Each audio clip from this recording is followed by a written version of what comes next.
Horror Weekly Roundup.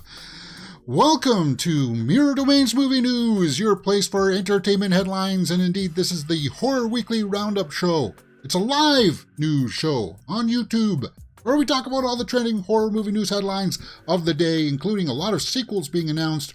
A Quiet Place Day 1 had some footage at CinemaCon this week.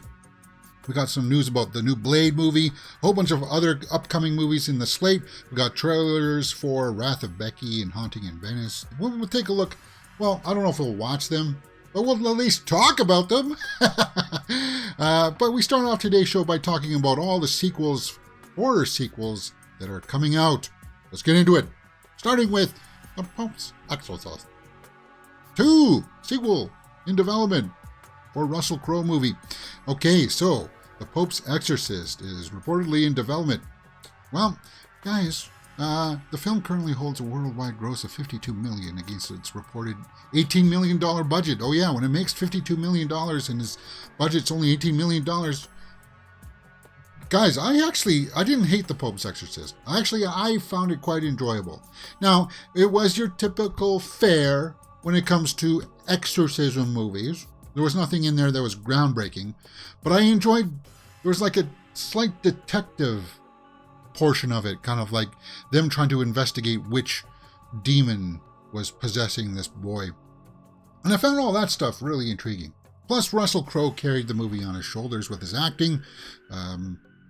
So, yeah, the story that this was based on was an actual guy who wrote a whole bunch of stories. So it's kind of like the Warrens with the Conjuring universe, where this guy went around doing exorcists all over. So it's kind of like, okay, or exorcisms. Sorry.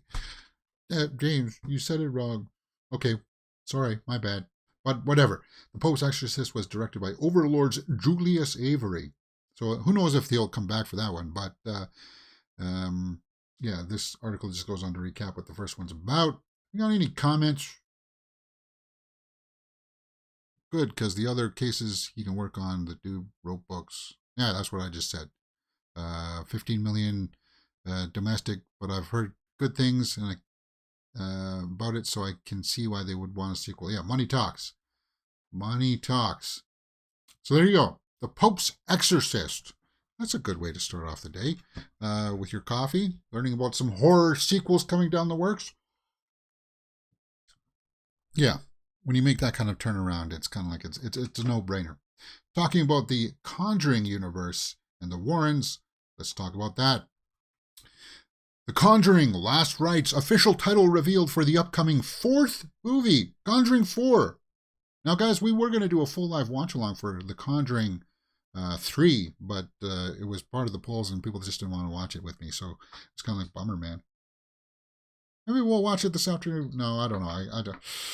I got things that I need to do. Yeah.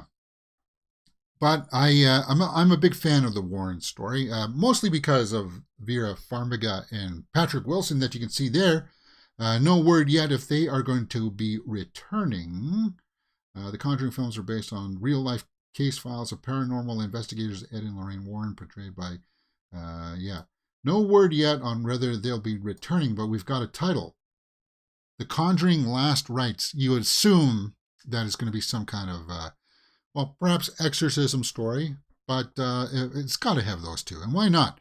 Patrick Wilson's going to be directing Insidious 5 that's coming out this year. So he's no stranger to the horror genre. Hey, you know what? If you need somebody to direct it, why not just enlist him? What I like about it is that these two have got great on-screen chemistry. And you know what's cool about Vera? Is that I heard that she was like out singing in like a band or something like that, and singing like hard rock songs. Like I'm not talking about like Bruce Springsteen rock. I'm talking about like Disturbed and Korn kind of like rock music. I was like, what? Yeah, there's clips of it online apparently, and I was like, oh, gotta check that out. Vera Farmiga, always impressive. Very impressive. At least that's what I heard. I'll find it. And maybe we can find it or something after the show. Oh yeah, and then there's going to be like the Nun 2 coming up. I didn't pull that one because that came out. That news was like last week or something, or a while ago, right? But yeah, the Conjuring universe continues on. The Conjuring Last Rites, no release date, but I would assume if they've got the title that they've already written the script. James Wan and Peter Safran are returning to produce. Oh yeah, the script was written by the same guy who did The Conjuring 2 and Conjuring 3, The Devil Would Maybe Do It. So, yeah, and then there's supposed to be like a spin-off TV series happening. I don't know anything about that. But if we get anything more about this Conjuring storylines, we'll definitely be talking about that. All right, what's next? Smile 2! Yeah, Smile 2 confirmed after runaway success of first horror movie. Yeah, when it makes like over $200 million on like a $15 million budget, then you definitely are going to have a sequel. And if you've watched the first Smile movie, which I had, I think it was my favorite horror movie of last year, they definitely leave the door wide open for more. Of course they do. It's like a demonic presence that makes you like smile like that until you like kill yourself. So it's kind of like, yeah, there's lots to play with in that sandbox for sure. Let's see what it says. Now, Smile 2 has been confirmed by Paramount at CinemaCon after the monumental success of the first movie. The news follows Smile director Parker Finn inking a deal at Paramount back in March. While there are no details regarding the deal, it's possible the recent announcement of Smile 2 is part of it. Yeah. Sosie Bacon was in it, and she's there, and she did a really good job in that movie. Of course, due to the way that things wrapped up in that movie, we probably won't see her in the sequel. Sorry, spoiler alert. Smile 2 could also do to more flesh out the entity that haunts Rose throughout Smile. Yeah, they can do a little bit more, or just have it attack different people. That's the kind of thing that it is. It's like a tornado. Yeah, the one tornado came and went, but there's still more of them to rip up things, right? Yeah, that's what I mean by leaving the door open for sequels, right? Smile 2, no release date or even if a script is done, but of course when it makes that kind of money, you know that they are going to make more, and I do believe that they should keep the budget low. Tendencies with these kinds of things, guys, with these kinds of sequels, the tendency is to skyrocket the budget and say, oh, we're going to have lots of CG in it now, we're going to bring in a whole bunch of cast, and it's kind of like you lose your focus of what made the first one successful. We've seen it tirelessly. So hopefully they don't fall into that trap. Yeah, the extra money is fine, but don't let that override the mission of telling a good story. Yeah, that's my advice. As if anybody in Hollywood gives a damn what this small little YouTube channel says here over in our little corner of the interwebs. I'm sure they don't. Okay. Please tell me that I hit the live stream. I did. Let's see if the stream is healthy. Looks like we're going good. All right. Let's get into A Quiet Place Day 1. Yeah, talking about CinemaCon. That was this week. A Quiet Place Day 1 brings the franchise to New York City in 2024. New York City! And we know that Lupita Nyong'o is going to be in this. She's going to be playing like a government agent or something from what I heard, but maybe I've got it wrong. It's going to be a spin-off. It's going to be off a story premise from John Krasinski, but that's okay. The next installment, Quiet Place Day 1, is set to be expanding the universe, arriving March 8th, 2024. The CinemaCon footage, which will likely not be making its way online, revealed that its new location is New York City. Reports that the footage shows Lupita Nyong'o's character in a bus as meteors crash into New York on day 1 of the invasion. Well, we know that they come down in meteors because we've seen that in Quiet Place Part 2 at the beginning when they're at the ballpark, right? And they just look up and you see that thing come crashing down. We assume that they came down in meteors like that. We assumed it. But it sounds like this pretty much confirms that, yeah, they're from outer space. They're not from here, obviously, right? The creatures, Joseph Quinn from Stranger Things and Alex Wolff from Hereditary are also going to be in this. Okay. And Michael Sarnowski from Pig is going to direct. Oh, yeah. The guy who made Pig is going to be directing this. Great cast. Lupita Nyong'o is awesome. She makes Wakanda Forever worth watching, even though she doesn't show up in it till like halfway through, but whatever. Yeah. No plot details are available at this time, but the upcoming spin-off is based around the original story of John Krasinski. Yeah, I just said that. Yeah. Cool, man. March 8th. So she's in a bus. She starts to see the meteors come down, and on the very first day of the attack. So that's a cool way to expand the universe, because just like with Smile, and you don't have to have it about like the same people. That's what Megan is going to fall into, is that it's a robot. It can go to different families. It doesn't need to necessarily stay with the same family, but they're going to bring back the same cast, and it's kind of like, I don't know if we need to do that, guys. It's kind of like the Freddy movies. Freddy needs to stay the same, but like the people and the kids that he goes after, those can change. That's what I don't understand, and that's what I find cool about Quiet Place, is that you had like these aliens that use sound to track and kill people. It doesn't necessarily always have to happen with the family that John Krasinski had there with Emily Blunt. This event would be happen all over the place, which is why I wanted to see more of World War Z, but I don't know whatever happened to that. That sucks. Yeah. Anyway, what else is next? Blade. Marvel Studios vampire thriller enlists true detectives creator for writing duties. Yeah, so apparently they've scrapped that 90-page script or something that they... Remember they had like a 90-page script where Blade only fought like twice in it?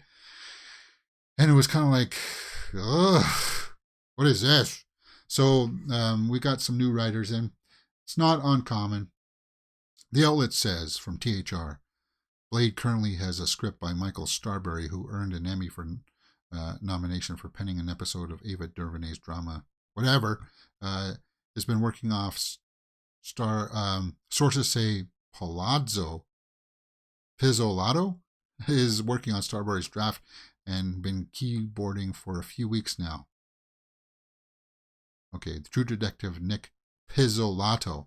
So Starbury came in and wrote the first draft, and now Pizzolato has come in to do some touch-ups and rewrites to make it better than what... Because, Mahershala Ali read it and he said, this is trash. What are you guys doing here? Right? He wasn't happy with it. You heard people on set weren't happy with it.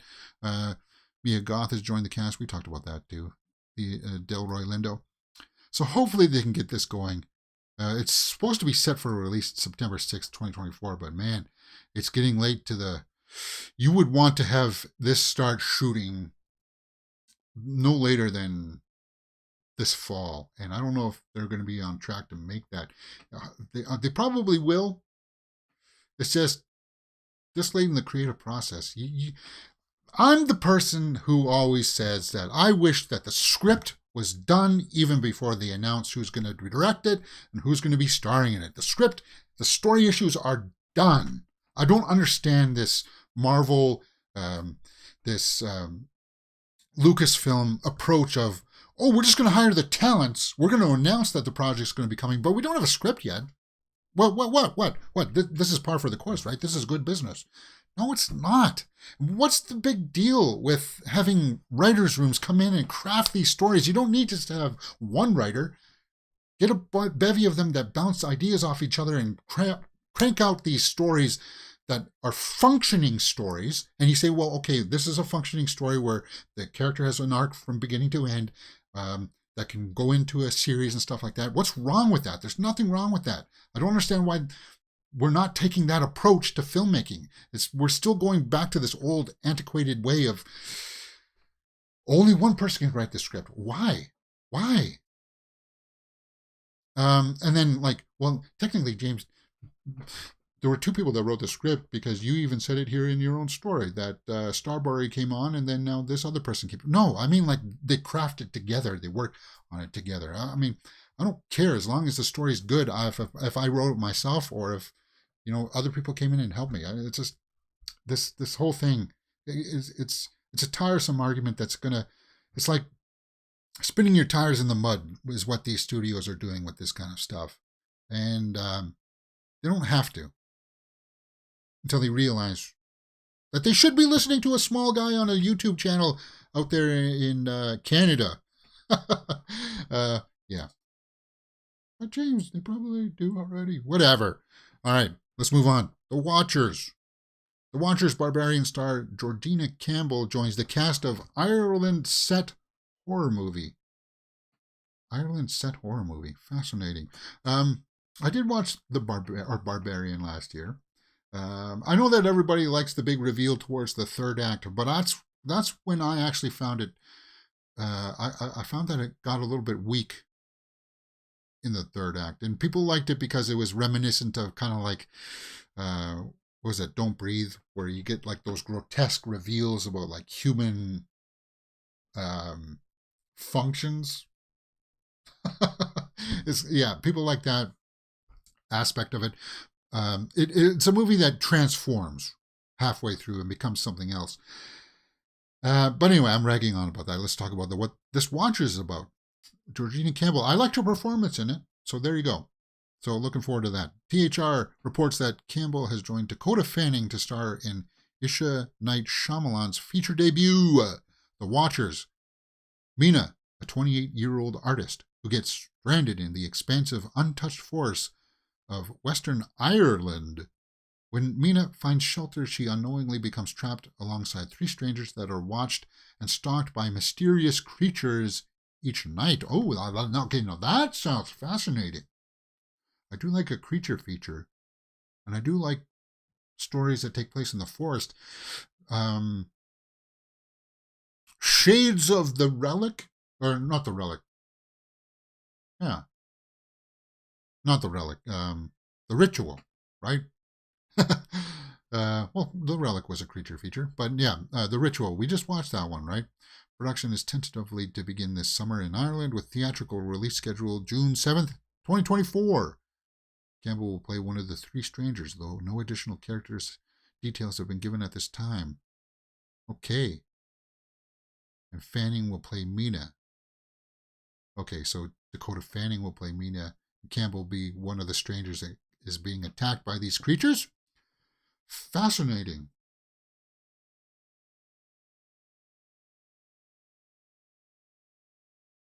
Yeah. The director is the daughter of M. Night Shyamalan, right? Who's going to be producing this? We couldn't have been more excited for Ishana's first film, with The Watchers equal parts visual, immersive, and terrifying. The script grips you from the first page and never lets go, previously said Richard Brenner, president of New Line Cinema. Okay. Fascinating. Have to keep our eye on The Watchers. What's next? Let's talk about this YouTube channel that I keep on referring to. It's Mirror Domains. If you like movies, we do everything movies here, man. We do trailer reactions, movie review, straight out of the theater reactions. We talk about movie news. And there are all my other social media handles. We do movie reviews for things like Are You There, God? It's Me, Margaret. That's out in theaters this weekend. We watch movies like Big Hero 6, Grumpy Man Reacts, because I'm an older man. I got to put up the poll for that too. We watched Clone Wars. We're going to get into the series Clone Wars here pretty soon, hopefully. We watch Survivor on Thursdays. And then, of course, we do movie news, the Horror Weekly there on Saturdays here, which we have a lot of fun doing anyway. YouTube says that most of my audience is on at this time. It does. That's what the analytics say. I'm kind of like, well, if most of my audience is on, then where the heck are they? Saturday morning? Probably nursing hangovers. With some coffee. After the debacle last night of the Boston Bruins losing. What the heck's going on with that? Yeah. Okay, so Dallas won last night. They beat the Wild. Did I predict that one? Did I say the Wild? No, I think I said the Wild was going to come out. But Dallas, whatever. Uh, what the heck's going on with Colorado? Yeah, Colorado should have already wrapped this series up against the Kraken. But they're leading. They won last night, so 3-2. So they'll probably win tomorrow. And it'll be Colorado versus Dallas for the next round. Vegas won against Winnipeg. That sucks for Winnipeg, but it is what it is. Edmonton hopefully will beat LA tonight. Carolina beat the Islanders, so that's cool. Well, is that cool, James? I don't know. This is the game I want to watch tonight. Is the Devils against the Rangers, because I want to. There's something about these two teams. They scare me. And hopefully tonight the Toronto Maple Leafs will beat out the Lightning.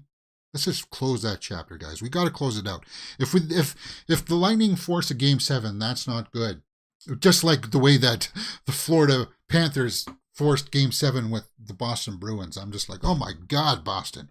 You had one of the best records in the league for the regular season, and you're floundering here with a wild card team. Not even the number one wild card team, the second wild card team. So what the heck is going on with Boston? Hey, if Toronto can beat Tampa tonight, they'll move on to the second round. And hey, I'm happy then if Florida's taking the tar out of Boston, which I still think Boston's going to win the series.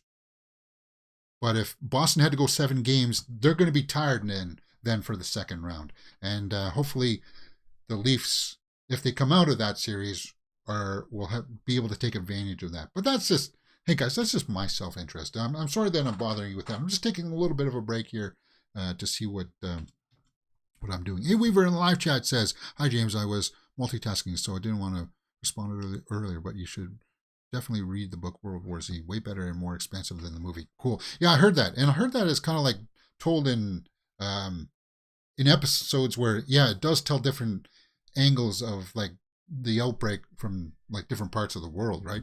Works covers multiple characters, countries, cultures, and class-wise battling. Yeah, exactly. That's what I want to see. This should really be a limited series to do it justice. Yeah. Well, maybe it still could be transformed into a series. World War Z. I still like that movie, actually.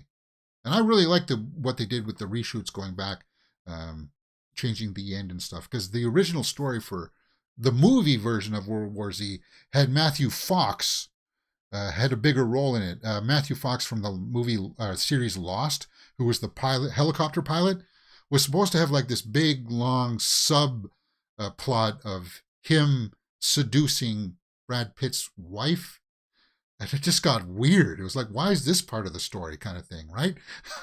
It was just like, I'm glad that they cut all that stuff out because, yeah, I like World War Z. It was good.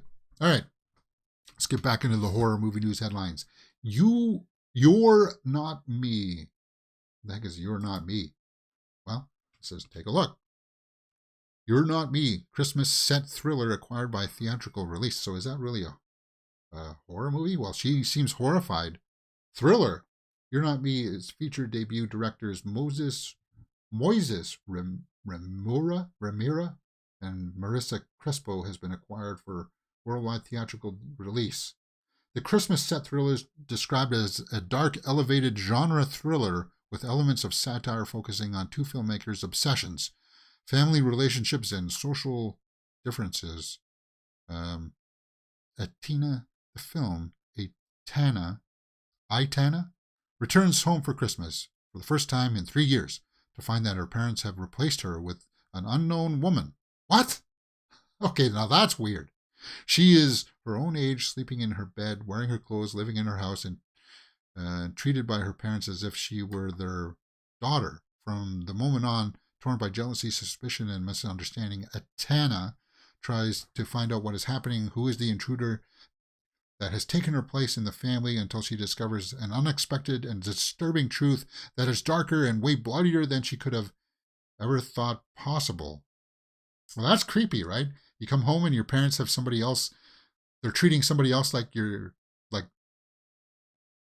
their daughter, and you're their daughter, and it's kind of like, what the heck? Yeah, that's kind of weird, man. A little bit more on the thriller side than the horrific side, but You're Not Me. Huh. When is this supposed to come out? It said theatrical release. Stay tuned for more details on this doppelganger thriller. Global Screen will start presenting the film at Cannes Film Market. But I thought it said is acquired for theatrical release, but you're not giving me a release date yet.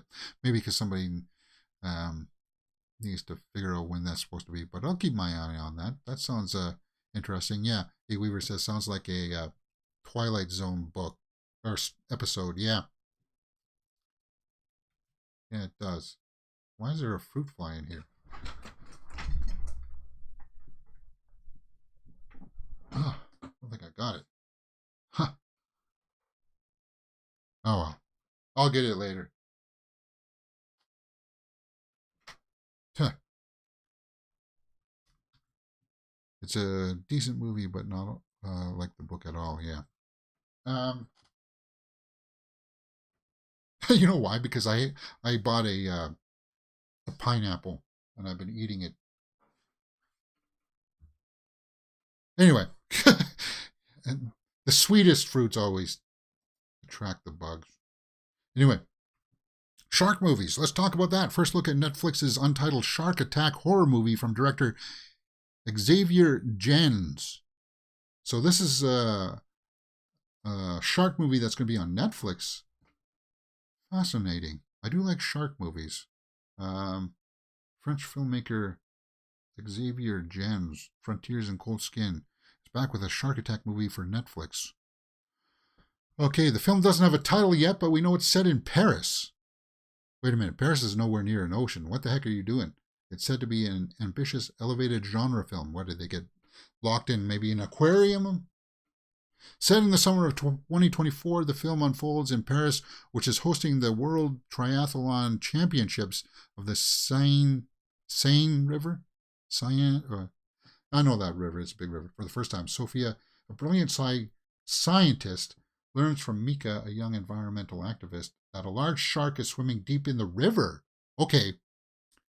Seine River. Is that how you pronounce it? Seine? Yeah. To avoid a bloodbath at the heart of the city, they have no choice but to join forces with Adil, the Seine River police commander, to take out the shark. So, freshwater shark would be either a bull shark. Tigers have been known to go into freshwater as well. Great whites, no. A little bit. But like not as far in as, say, bull sharks or tigers have been known to go up rivers. Which is really scary when you think about it, right? Yeah. And some mud sharks will go into fresh water. Yeah. Fascinating. Keep our eye on that. Meg 2, The Trench. Warner Bros. Shared first footage during CinemaCon. Yeah. Meg 2 had some footage debut at CinemaCon this week. Jeff Snyder tweeted, WB should just rename the Meg 2 to The Hit, because that's what it's going to be. She's hungry and back for seconds. Creatures have escaped an untouched underwater ecosystem and are wreaking havoc in our world. Trailer is set to Barracuda. Oh. Is that the song that is set to? They're hunting packs in this time. They're hunting in packs. So there's going to be more than... Well, there was already more than one Meg in the first Meg. I was meh on the first Meg. Meg 2, The Trench trailer has some same over-the-top laughs. Insanity is the first. Yeah, it had that, like, not cheese, but it had that, like that campy vibe to it, right? The trailer opens with two land-bound prehistoric monsters eating a large bug with on-screen text warning that 6 million years ago, one species ruled the world. The T-Rex? No, the Meg. Okay, Jason Statham is recruiting again by Cliff Curtis to hunt another giant creature in the trench.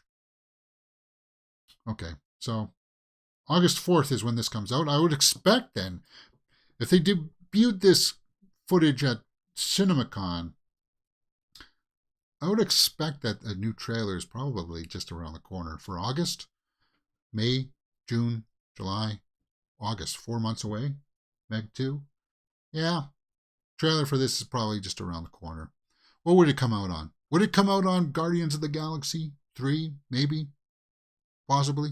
If not, towards the end of May, you definitely... we're going to get a trailer for the Meg 2, The Trench. For sure. We're going to need a much bigger Bateau Mouche. Okay. What's next? Haunting in Venice. Oh, yeah. This one really isn't a horror movie, I would say. But it was based off of Agatha Christie's Halloween novel with Hercule Poirot. The third movie with Kenneth Branagh playing the detective. And I really like Death on the Nile. But I watched the trailer for this. Hopefully they left a link here for the teaser. And I liked it. I liked what I saw. It definitely had a much more horror, or like, not sinister vibe to it, but much more, you can't barely see it there. Like of them doing like seances and stuff like that. I talked about this during the week. Murder happens. It's got she's from Yellowstone in it, right? Branagh directs, right? So you know it's going to be quality acting. Branagh always insists on top quality acting, and you can see that. Yeah, that's creepy, isn't it? From the trailer. Token jump scare is what that is. Just a girl standing behind him in the mirror. But yeah, it's just a teaser. It's got Michelle Yeoh in it as the person who does like the seances, right? See if I can find the part of the trailer where she's talking. I think it's Michelle Yeoh, isn't it? Does the seance? No? Yes? Or am I thinking of a different movie? Yeah, there she is. Yeah. I recognize the title now. Never read it, but it'll be fun to go in blind. Yeah. So Michelle Yeoh, huge right now. So her in working with Kenneth Branagh, that's really cool. Haunting in Venice. That comes out later this year. What is the release date? Oh, there we go. September 15th. That's a really, like in terms of tone, like that poster, it's pretty grim, isn't it?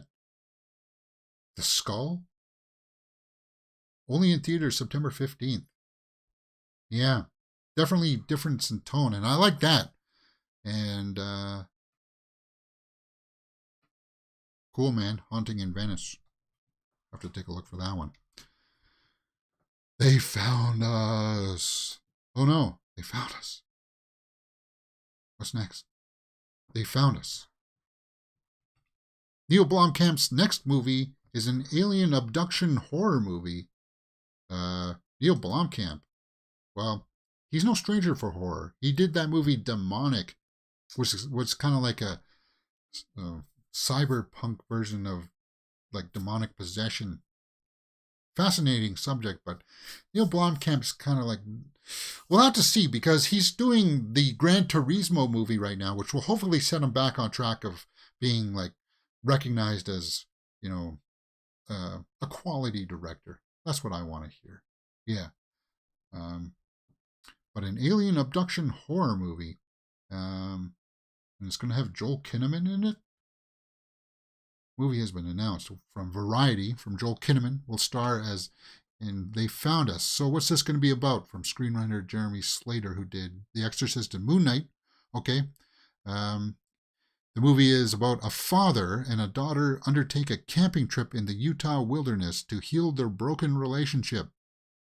Attacked by a hostile extraterrestrial life form, their lives, not just their relationship, are at stake as they fight with a humanoid beast to stop their abduction to an unknown and terrifying alien world.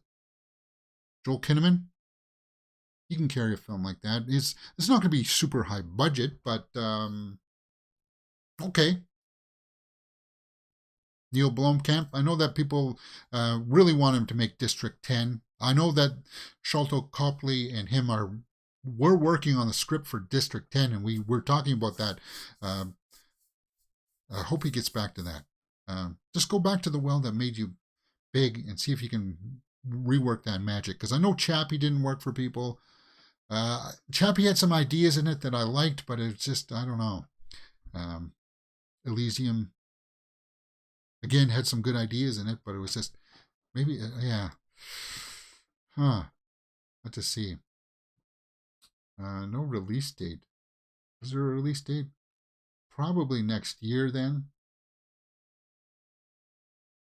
But if they can work on that emotional backbone of like the father-daughter angle, I'd be up for that. Neil Blomkamp, why not? Yeah, just stay away from movies like Demonic. You don't need to see those ones. That was terrible. Wrath of Becky, Red Band trailer. Lulu Wilson dishes out more gruesome carnage. Yes, I never watched the first Becky movie, so I watched the Red Band trailer, and for some reason, when I tried to pull it out here for to watch us on YouTube, the link is blocked. But if you go to the YouTube normally and just open up YouTube, obviously my YouTube is working because I'm streaming on it, so I don't know why it would be blocked.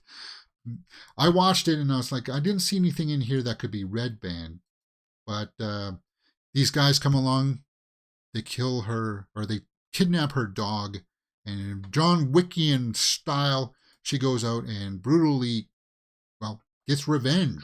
The Wrath of Becky. It was cheeky. It's got, what's his name? Sean William Scott in it. The guy who played Stifler, right? There he is. He's like the lead guy who plays I think they're supposed to be like hillbillies or something. Like taking a page out of like Deliverance. I think they're supposed to be like that, but I don't know. Wrath of Becky. But it's good to see him take on serious roles. He doesn't always have to play like slapstick comedy roles.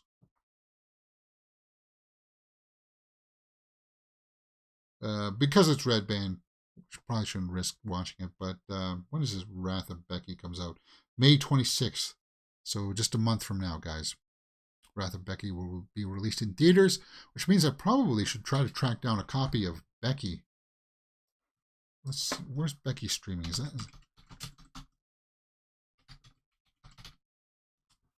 Where's Becky streaming? Apple TV. Is that where it is?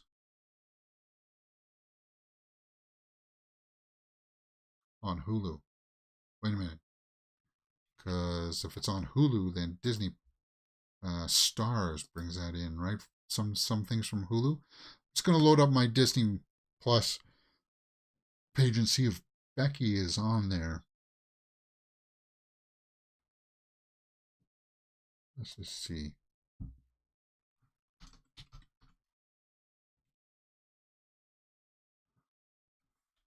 No, Becky's not. Ready or Not's on there, though. So they didn't bring that over.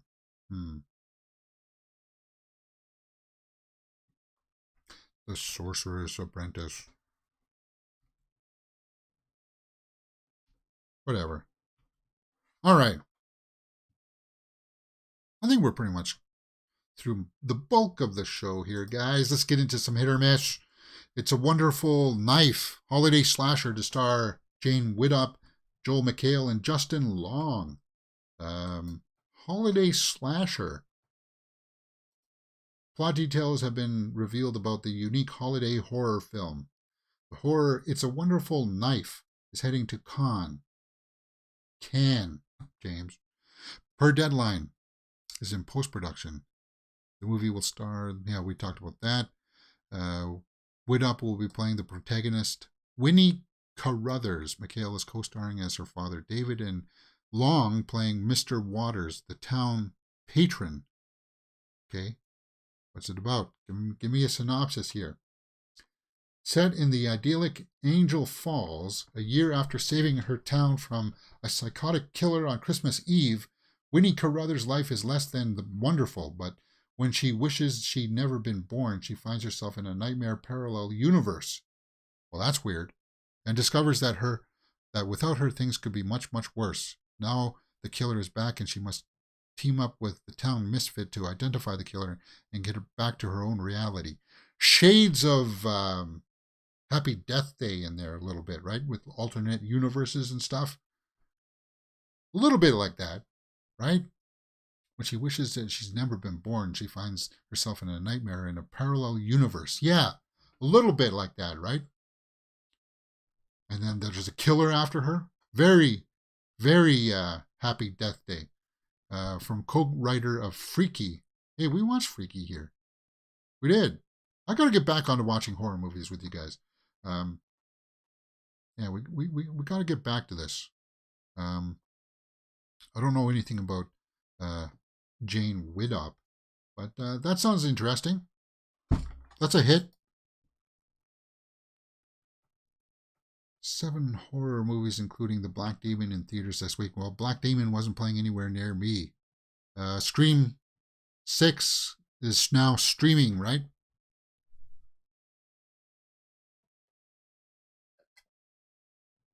Sorry. Scream 6.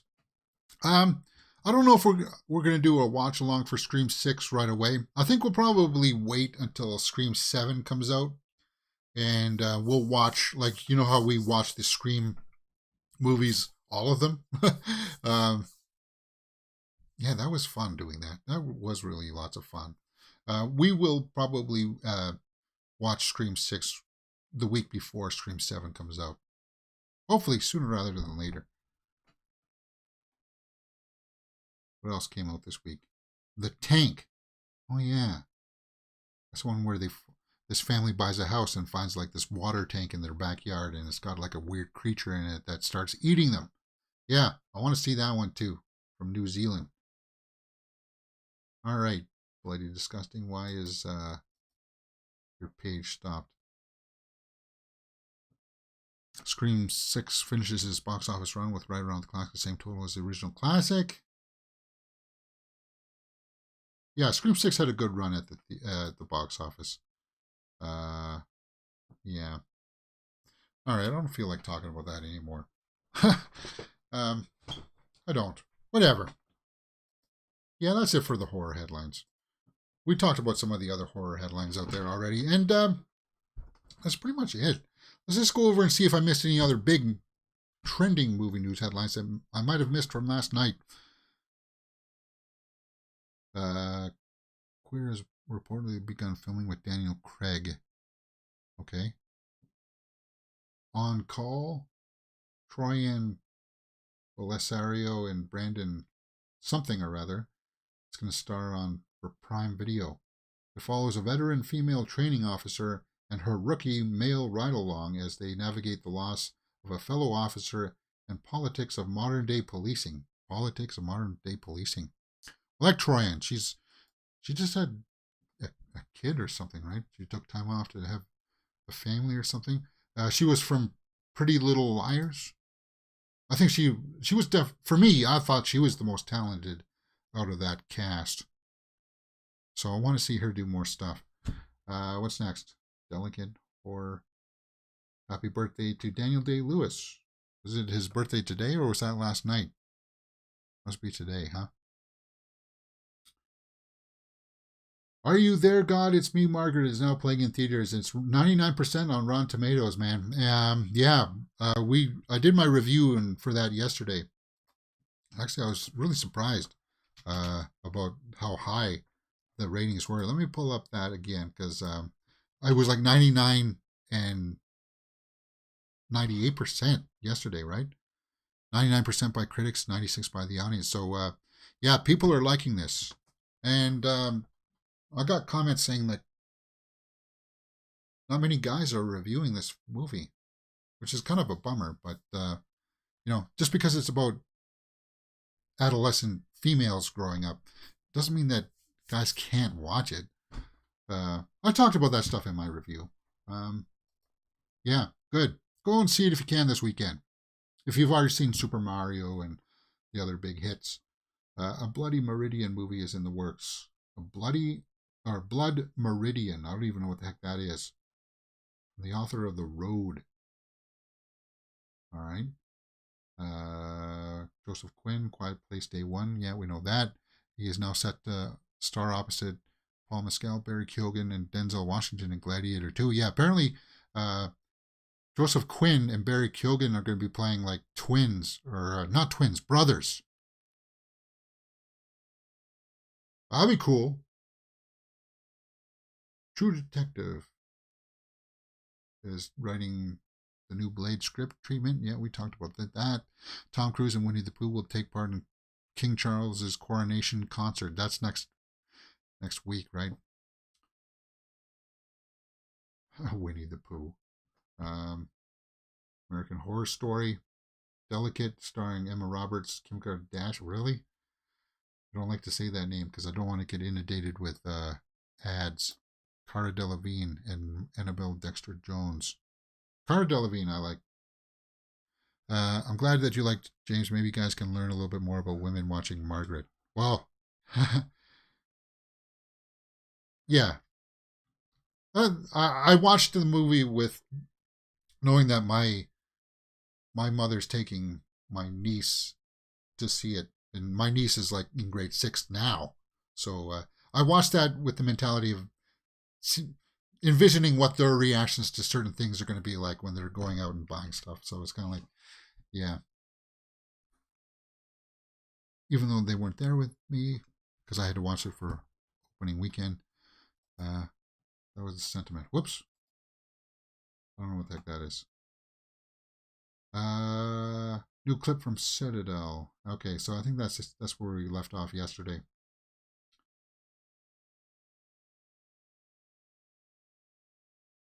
Djimon Hounsou is expected to reprise his role for Gladiator 2. Cool. That'd be cool. Djimon Hounsou. He's a really good actor. Diego Calva. Watchers. Dakota Fanning. Yeah, we just talked about the Watchers, right? Yeah. It follows an artist who gets stranded in a forest. When she finds shelter, she comes trapped alongside 3 strangers that are stalked by mysterious creatures. Yeah, there's the word they said. They are set to be villains. Joseph Quinn and Barry Keoghan are going to be villains. Greta and Carcalla, who ruled Rome as joint emperors. Well, there you go, joint emperors. That's not going to end well. That'll be bloody, right? Fascinating. Melissa Barrera. We need more from her. Connie Nielsen will return for Gladiator 2. She'll play Paul Mescal's mother, Lucilla. Wait a minute, who was she in Gladiator?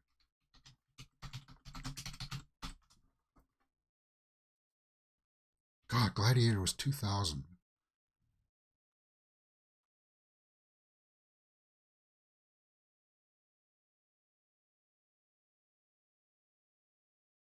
Yeah, Connie Nielsen, Lucilla.